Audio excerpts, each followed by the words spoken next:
جی بہت شکریہ خان صاحب. میرا سوال یہ ہے کہ اس وقت جو ایک تاثر بن گیا ہے یا بنا دیا گیا ہے وہ یہ ہے کہ آپ کی اصل لڑائی جو ہے وہ اسٹیبلشمنٹ کے ساتھ ہے.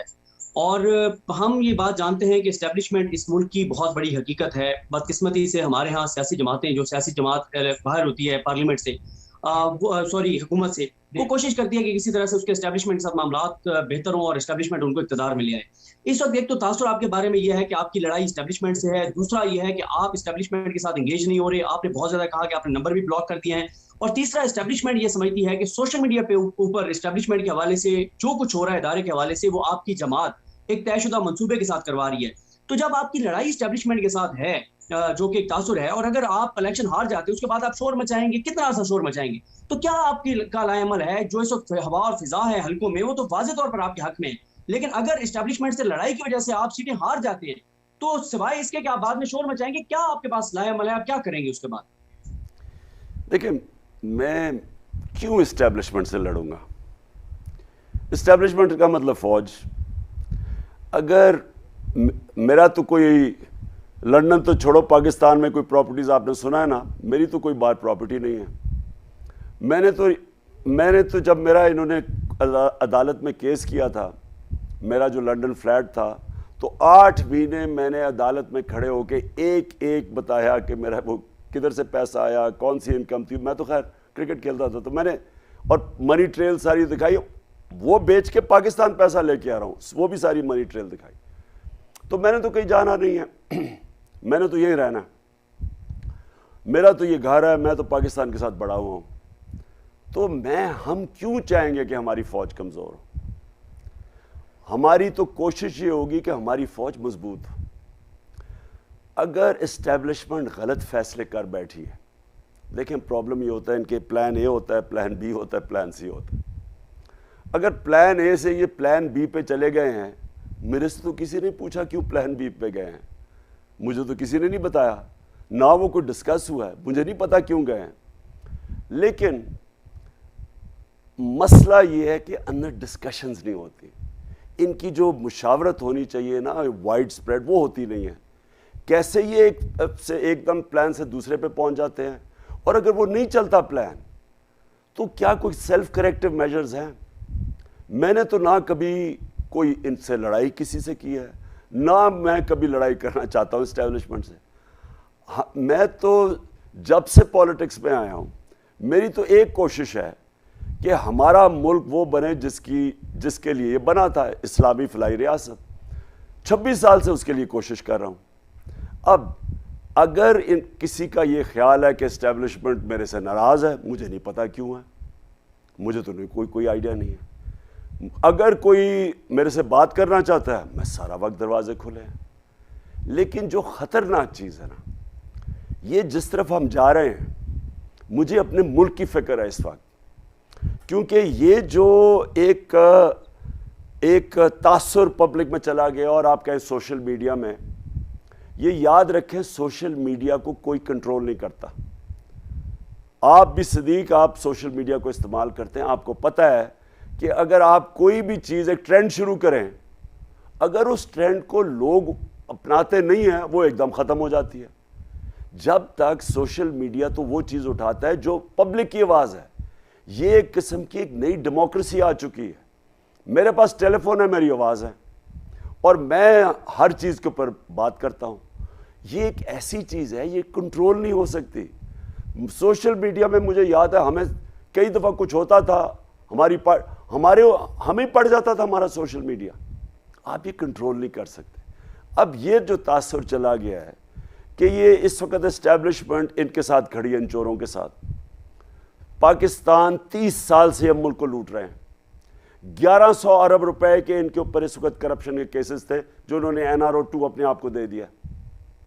اب ساری قوم کو غصہ ہے, ملک کا بیڑا غرق کر دیا ہے. مہنگائی اسپانوں پہ اور اکانومی زمین پہ. 4 نمبر پہ آ گئے ہیں جو پاکستان ڈیفالٹ کرنا ہے, جو کہ اکانومی 3 مہینے پہلے خود ہی ان کی اکنامک سروے کہتی تھی کہ پاکستان سسٹینیبل گروتھ پہ نکل گیا ہے. موڈیز کہہ رہی تھی ہماری کریڈٹ ریٹنگ پلس ہے. کرونا سے دنیا کی ساری 190 ملکوں میں 3 ٹاپ ملک تھے, جن میں پاکستان ایک ہے, جو بہترین طریقے سے صدی میں ایک دفعہ کرائسس آتا ہے, اس میں سے پاکستان نکلا. کس طرح وہ گورنمنٹ کو, جب وہ گورنمنٹ گرا کے سازش کے تحت ان کو لے کے آئے ہیں اور یہ جب پرفارم نہیں کر رہے تو سارا تو نزلہ گر رہا ہے اسٹیبلشمنٹ کے اوپر. مجھے یہ خطرہ ہے کہ جب ایک پبلک کا اور ہماری اسٹیبلشمنٹ کا فیصلہ بڑھتا جائے گا, نقصان تو پاکستان کا ہے. ہمیں تو پوری کوشش کرنی چاہیے کہ کسی طرح یہ اس کا کریکٹو پروسیس شروع ہو, اور راستہ ایک ہی ہے. صدیق, میں اپنی ساری قوم کو آج آپ کو بھی اور کہتا ہوں, جو مرضی آپ کر لیں سوائے صاف اور شفاف الیکشن کے, یہ ملک مزید اور نیچے جائے گا اور انتشار کی طرف جائے گا. جب پولیٹیکل سٹیبلٹی نہیں ہوگی, آپ دھاندلی کر کے الیکشن بشک جتا دیں, اس سے ملک میں تو سیاسی طور پہ ملک میں سٹیبلٹی نہیں آنے لگی, اور جب پولیٹیکل سٹیبلٹی نہیں آئے گی اکنامک سٹیبلٹی تو اور نیچے چلی جائے گی. جو اکانومی ہے اس وقت, کوئی بھی ہمارے ساتھ کھڑا نہیں ہے. مجھے تو خطرہ یہ ہے کہ یہ جو ریمیٹنسز گرنی شروع ہوگی, جو اوورسیز پاکستانی پیسہ بھیجتے ہیں, ایکسپورٹس تو ابھی گر گئی ہیں, اگر اسی طرح گیا ہمارے پاس تو ہم تو سری لنکا کی طرف جا رہے ہیں. لہٰذا ملک کو یہ لوگ جو اپنی چوری بچانے کے لیے آئے تھے, یہ ملک کو نہیں نکال سکتے اس میں سے. صرف ایک طریقہ ہے کہ ایک فری اینڈ فیئر الیکشن, عوام کو فیصلہ کرنے دیں. جو بھی حکومت آئے گی, پرووائڈڈ صاف اور شفاف الیکشن ہو, وہی اسٹیبلٹی لے کے آئے گا پاکستان میں. اور بڑا امپورٹنٹ کویشچن ہے, کیونکہ آج آپ نے کچھ لوگوں کو یو ٹرن کی دعوت دی ہے. اگر وہ یو ٹرن نہیں لیتے ہیں, جو کہ نظر نہیں آ رہا کہ وہ یو ٹرن لیتے ہیں, کیونکہ کل تو لٹمس ٹیسٹ ہے, جس طرح سے آپ کی سپورٹ ہے پھر بھی دھاندلی ہو جاتی ہے, اور وہ یو ٹرن نہیں لیتے ہیں, تو پھر آخری آپشن کیا ہے؟ کیونکہ بہت سارے لوگ ایکسپیکٹ کر رہے ہیں کہ آپ جلدی لانگ مارچ کی کال دے سکتے ہیں. تو یہ اس کے بعد وہ فیصلہ ہو سکتا ہے کہ اب P T I long march کی طرف جائے اور آپ ایک آخری فیصلے کے لیے اسلام آباد میں اکٹھے ہوں. دیکھیں نجم, آگے کیا ہوتا ہے وہ تو میں ابھی نہیں کہہ سکتا, لیکن یو ٹرن کیا ہوتی ہے؟ یو ٹرن کا مطلب یہ ہوتا ہے کہ جب ایک لیڈر, ایک کرکٹ کیپٹن, ایک پارٹی کا سربراہ, ایک جنرل, جو بھی فیصلے جب کرتے ہیں نا, تو ان کے اندر عاجزی ہونی چاہیے. عقل کل کوئی نہیں ہوتا. فیصلوں کے اندر بھی آپ کی کس طرح کی مشاورت ہوئی ہے فیصلہ کرنے سے پہلے, وہ بہت امپورٹنٹ. کن لوگوں سے آپ نے کی ہے؟ کیا آپ نے ایسے لوگوں سے تو نہیں کر دی جن کا کوئی ویسٹڈ انٹرسٹ ہے؟ کیا ان کی اپنی کوئی ذات بیچ میں آ گئی, اپنا ذاتی انٹرسٹ آ گیا, انہوں نے آپ کا فیصلہ ہی غلط کروا دیا؟ تو جو آپ فیصلے کرتے ہیں ہمیشہ اس میں عاجزی ہونی چاہیے. اور عاجزی کا مطلب یہ ہے کہ میں جتنا بھی اپنے آپ کو دنیا کا بیسٹ کرکٹ کیپٹن سمجھوں, لیکن جو بھی میں اسٹریٹجی بناتا تھا, مجھے ہمیشہ یہ ہوتا تھا کہ اس میں کوئی نہ اگر, اور ہو جاتی تھی, غلطیاں ہو جاتی تھی, تو عقل یہ ہوتی ہے, کامیابی کا راز یہ ہوتا ہے کہ جب آپ سے غلطی ہو جائے تو آپ میں وہ ابیلٹی ہونی چاہیے کہ اس کو کریکٹ کرو, چینج کرو, آپ فیلیور کو کمپاؤنڈ نہ کرو. ایک سیئنگ ہے کہ when you are in a hole, stop digging. آپ جب ایک غلطی کر بیٹھتے ہیں, اس کو ٹھیک کرتے کرتے مزید اور غلطیاں نہ کریں.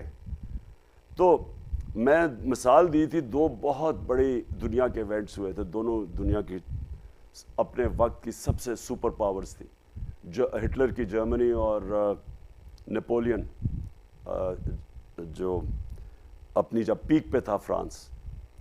دونوں کی بیسٹ آرمیز تھی دنیا میں. دونوں فوجوں نے اٹیک کر دیا روس کے اوپر. دونوں فوجوں کو جو روس کی سردی تھی ان کو پتا تھا بڑی مشکل ہے, اور جب ان کو پتا چلا کہ انہوں نے جو روس کو فتح کرنا ہے وہ اگر ایک ٹائم میں نہ کیا اور ان کی سردی آ گئی, تو ان کے پاس کوئی طریقہ نہیں تھا سردی کا مقابلہ کرنے کے لیے. لیکن جو ہٹلر تھا اور نیپولین, تکبر انہوں میں اتنا تھا کہ انہوں نے جو پتہ چلا کہ اب غلطی ہے تو واپس ریٹریٹ جو کرنا تھا نہیں کیا. دونوں فوجیں تباہ ہوئی.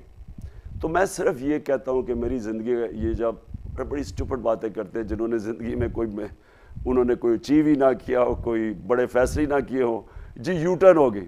یو ٹرن تو ایک عقل مند لیڈر کی کوالٹی ہوتی ہے کہ کب ریٹریٹ کرنی ہے اور کب آگے جانا ہے, یہ تو عقل مندی ہوتی ہے. کیونکہ اصل میں تو آپ نے جیتنا ہوتا ہے. تو اس کو ادھر مقصد کے پہنچنے کے لیے, اور یہاں مقصد ہے پاکستان کی بہتری آج کیا ہے؟ کیا یہ ہے کہ ہم دھاندلی کر کے ان کو الیکشن جتا دیں؟ یہ ایک غیر آئینی اور قانونی جو بیٹھ گیا جا کے لوٹوں کی ووٹوں کے اوپر, اور وہ ڈسکوالیفائی, یہ جو حمزہ ہے, کیا ان کو الیکشن میں دھاندلی کر کے جتانا یہ پاکستان کی اس میں فائدہ ہوگا؟ کیا یہ جو سارا این آر او کا یہ پلندہ بیٹھ کے آ کے نیشنل اسمبلی میں جنہوں نے آتے ساتھ ہی 1100 ارب روپے اپنے معاف کروا لیے, یہ پاکستان کی بہتری ہے؟ جو اب لیول کی چوری ہوگی پہلے تو یہ معاف کروا کے اب جو یہ چوری کریں گے, جنرل مشرف کے این آر او کے بعد انہوں نے جو 10 سال میں لوٹ مار کی ہے اب وہ معاف کروانے آ گئے. کیا یہ پاکستان کی بہتری ہے؟ تو اگر ہمارا مقصد پاکستان ہے تو یہ ہے ٹائم سوچنے کا کہ اس بہتری میں ہم نے کیسے اپنے ملک کو بچانا ہے. اس میں یہ نہیں کہ عمران خان اسٹیبلشمنٹ کے اگینسٹ ہے, میری تو کبھی بھی ان سے کوئی ایسی چیز نہیں تھی, لیکن میں پاکستان کے لیے اگر کبھی مجھے کوئی کہے کہ میں ان چوروں کو مان جاؤں گا, جو مرضی مجھے کہے, اسٹیبلشمنٹ کہے, جو مرضی کہے, سپر پاور کہے, میں تو اپنی جان دے دوں گا, میں ان کو کبھی مانوں گا نہیں, کیونکہ میں نے تو 26 سال ان چوروں کے خلاف جہاد کی ہے. انہوں نے ملک کا بیڑا غرق کر کے رکھ دیا. جب یہ دو خاندان 32 سال سے یہ دو خاندان حکومت کر رہے ہیں اس ملک پہ, 32 سال سے, اور یہ 90s کے اندر میں ہندوستان میں جب میچ کھیل کے آتا تھا 80 کی دہائی میں, تو وہ لگتا تھا غریب ملک سے امیر ترین ملک میں آ گیا ہوں. 90 کی دہائی میں جب سے یہ دو آئے ہیں ہم بنگلہ دیش سے بھی پیچھے رہ گئے ہیں, ہندوستان بھی آگے نکل گیا ہمارے, اور یہ اربوں پتی بن گئے ہیں, اور سارے ان کے اثاثے آپ کو اندازہ نہیں ہے کہ انہوں نے کتنا پیسہ چوری کیا اس ملک سے.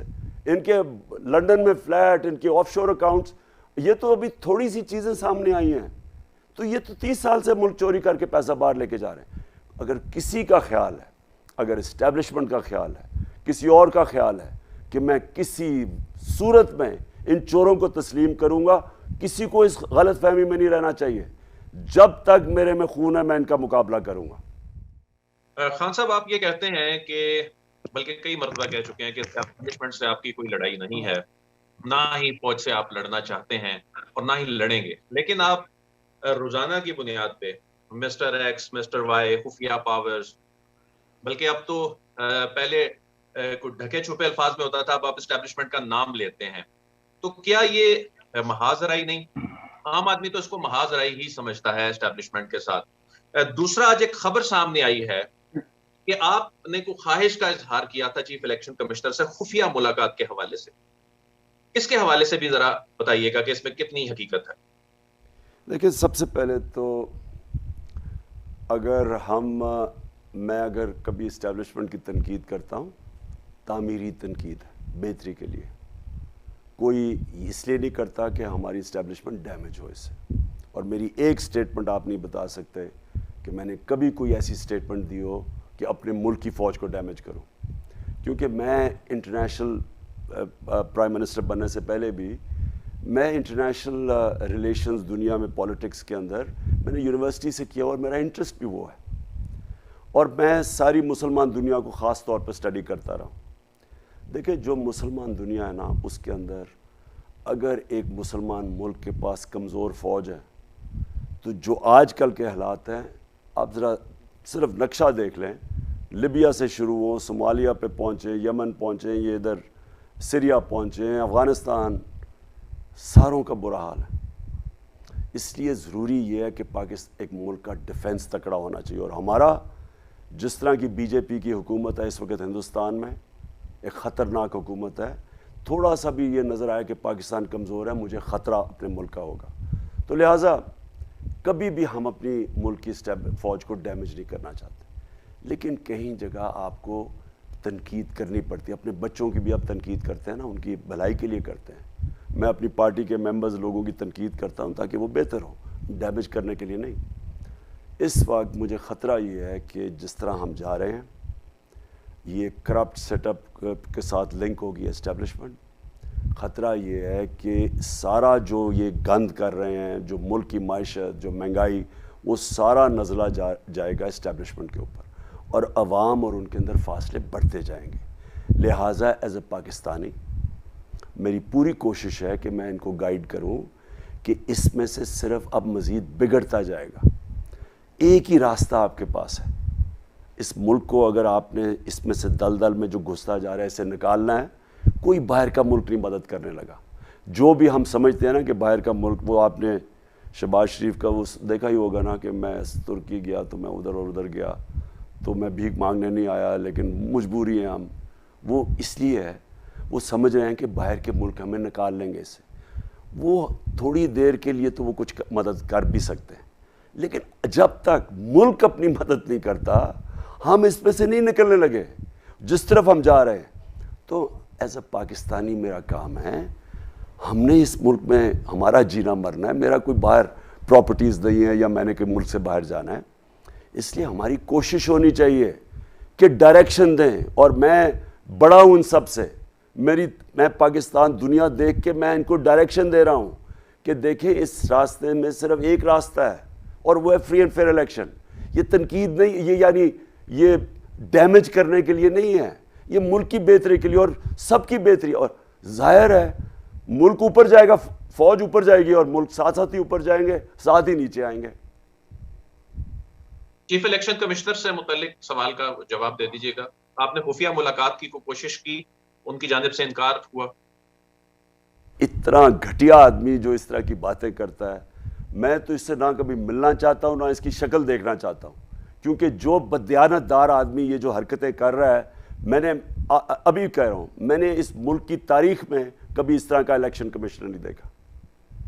حسنین نیا پاکستان سے میرا سوال یہ ہے سر, جب سے آپ کو اتارا گیا, میں آپ کے ہر جلسے میں کوریج کے لیے گیا, لوگوں سے انٹرویوز کیے سر, حقیقت یہ ہے کہ لوگوں کے دلوں میں نیوٹرلز کے لیے نفرت پیدا ہو چکی ہے جو مزید بڑھ رہی ہے.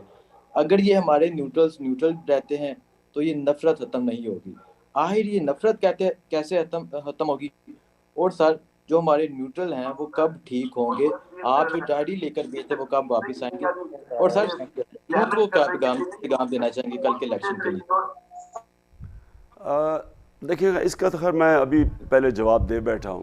دیکھیں ہمارا انٹرسٹ ہے ملک کا کہ ملک مضبوط ہوگا تو فوج مضبوط ہوگی, اور اگر ملک نیچے جائے گا تو فوج کیسے مضبوط ہوگی. اور سوویت یونین کی سب کے سامنے اگزامپل ہے. ہم نے یہ نیشنل سیکیورٹی پالیسی پہلی دفعہ پاکستان نے بنائی تھی ہمارے دور میں, اور اس نیشنل سیکیورٹی پالیسی میں ہم نے کیا کہا تھا؟ ہم نے کہا تھا کہ ایک تو فوج مضبوط ہونی چاہیے, اس کے ساتھ ساتھ آپ کی اکانومی معیشت بھی مضبوط ہونی چاہیے. کیونکہ اگر آپ کی معیشت نیچے چلی جاتی ہے تو سوویت یونین کی طرح ان کی فوج تو سب سے مضبوط تھی دنیا میں, 2 ٹاپ فوجیں تھیں, لیکن جب معیشت گئی تو ساتھ ہی ان کو ملک ٹوٹ گیا. تو ہمیں ہمیشہ یاد رکھنا چاہیے کہ ساتھ ساتھ جاتی ہے آپ کی نیشنل سیکیورٹی اور اکنامک سیکیورٹی ساتھ جاتی ہے. اب خطرہ کیا ہو گیا ہے کہ یہ جو آئے ہیں سارے, کیونکہ یہ تو اپنی چوری بچانے آئے تھے, ان کا تو انٹرسٹ ہی نہیں تھا اور نہ ہی ان کی کیپبلٹی ہے, نہ انہوں نے کبھی ماضی میں اہلیت دکھائی ہے معیشت ٹھیک کرنے میں. یہ تو جب آتے ہیں تو ملک کو مقروض کر جاتے ہیں, خود امیر ہو جاتے ہیں. تو لہٰذا یہ جدھر آج ہم کھڑے ہیں اور جس طرف جا رہے ہیں, میں پھر سے ریپیٹ کرتا ہوں, یہ ہمارے لیے بڑی خطرناک چیز ہے کہ ہم 4تھے نمبر پہ دنیا پہ آ گئے ہیں جو ملک ڈیفالٹ کرنے جا رہا ہے. اور اگر ہم ڈیفالٹ کر جاتے ہیں تو مجھے بتائیں کہ پھر جن کے پاس ہم جائیں گے پیسے مانگنے کے لیے کہ جی ہمیں اب بیل آؤٹ کرو, وہ جو پیسے دیں گے وہ ایک ان کی سیئنگ ہے کہ دیر از نو فری لنچ. آپ کو ہر چیز کی قیمت آپ کو ادا کرنی پڑتی ہے. تو اگر ملک اس طرف چلا گیا اور جو قیمت ہے وہ جو قیمت ہمیں ادا کرنی پڑے گی, مجھے خوف ہے اس چیز کا, وہ ہماری نیشنل سیکیورٹی کے اوپر ہمیں قیمت ادا کرنی پڑے گی. لہٰذا اس لیے بڑا امپورٹنٹ ہے, میں ریپیٹ کرتا ہوں, یہ ایز اے پاکستانی میں کہہ رہا ہوں کہ جس دلدل میں ہم پھنستے جا رہے ہیں اس سے نکلنے کا صرف ایک طریقہ ہے کہ ملک میں صاف اور شفاف الیکشن کروائیں. 2 نمبر الیکشن نہ کروائیں, اس سے انتشار بڑھے گا. صاف اور شفاف الیکشن کروائیں. دیکھیں میں ایک سپورٹس مین رہا ہوں, ساری زندگی میں نے ہار اور جیت دیکھی ہے. میں صرف نیوٹرل امپائرز کے لیے اس لیے میں نے محنت کی تھی کیونکہ ہم یہ چاہتے ہیں, آج جب کرکٹ میچ ہوتا ہے آپ دیکھتے ہیں جب ایک ٹیم ہار جاتی ہے ایک جیت جاتی ہے, تو آپ دیکھتے ہیں وہ سارے ہاتھ ملا رہے ہوتے ہیں، جو ہارے بھی ہوتے ہیں وہ آپس میں ایک دوسرے سے ہاتھ ملاتے ہیں، کیونکہ وہ تسلیم کرتے ہیں کہ میرے تو ہم نے پوری کی، ہم ہار گئے، ایک ٹیم اچھا کھیلی جیت گئی۔ میرے زمانے میں لڑائیاں ہوتی تھی کرکٹ فیلڈ کے اوپر، کیونکہ وہ امپائر کہتے تھے کہ جی اس نے صحیح معنی میں اس نے چیٹنگ کی ہے۔ میں آپ کو پھر بتا رہا ہوں کہ جو مجھے کبھی بھی نہیں بھولتا، جو ہندوستان کے خلاف ہمارا میچ تھا، جو ہم تھوڑے سے رن سے جیتا ہندوستان کے اندر، یہ ایک اینڈ میں سٹیج آ گئی تھی کہ اگر میں امپائر، انڈین امپائر اور اپنی ٹیم کے بیچ میں نہ آتا تو انہوں نے لڑائی مارنا تھا امپائر کو، یہ حالت ہو گئی تھی۔ تو کب ٹھیک ہوا؟ نیوٹرل امپائرز آ گئے، آج میچز ہوتے ہیں، آپ ٹیکنالوجی آ گئی ہے، سب ایکسیپٹ کر جاتے ہیں رزلٹ۔ یہی پاکستان کو کرنا ہے۔ میں نے کوشش کی تھی ٹیکنالوجی، ای وی ایم مشینز، اور 1970 ایک دفعہ تھا پاکستان میں اور زبردست الیکشن کروایا گیا تھا، مجھے ابھی بھی یاد ہے، کسی نے ایک آدمی نے نہیں کہا کہ دھاندلی ہوئی، اس کے بعد کوئی الیکشن صحیح نہیں ہوا۔ آج یہ ٹائم ہے ہمارے لیے کہ اس برے حالات سے نکلنے کے لیے، آگے حالات مزید برے ہوتے جائیں گے، صرف ایک چیز ہے کہ ہم ملک میں فوری طور پہ صاف اور شفاف الیکشنز کروائیں۔